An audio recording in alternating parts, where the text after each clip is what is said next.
Mr. Craig, do you think that the West really is giving a green light to Israel to just do whatever they want, and they can't be held accountable, even shooting the national of the West itself on the US as well, and they can feel or can enjoy impunity afterwards? Well, I think we've seen this for years. You can Rachel Corrie is one name that, of course, comes to mind.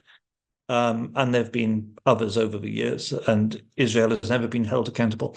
I'm reminded, in my very first job as a diplomat, I was on the South Africa desk in the 1980s in the Foreign Office.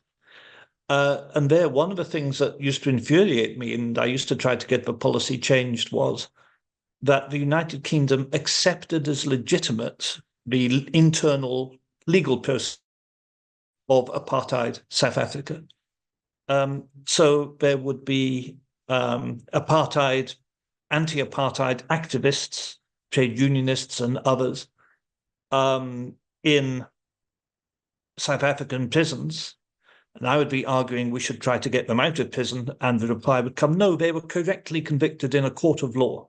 And we accepted the South African justice system as a genuine justice system. And we would accept, under the Thatcher government at the time, the United Kingdom would accept the South African report on things like the Sharpeville massacre as genuinely what happened. And that's what we're seeing now.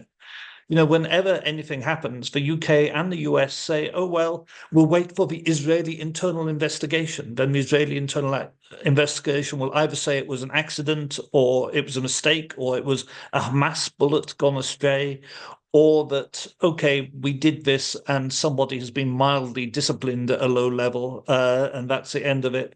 And unless you delegitimize the apartheid state of Israel as a state completely, and say that we just do not accept the institutions of this state are of a standard that the world can live with. But we are not going to accept any internal Israeli justice procedures or military procedures because this is apartheid, and there's a duty not to recognize apartheid or cooperate with it.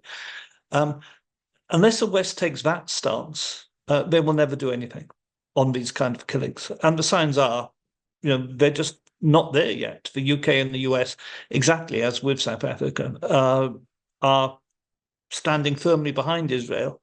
And sadly, unlike with South Africa, at the moment, nearly all of the Western countries are also standing behind Israel in that way.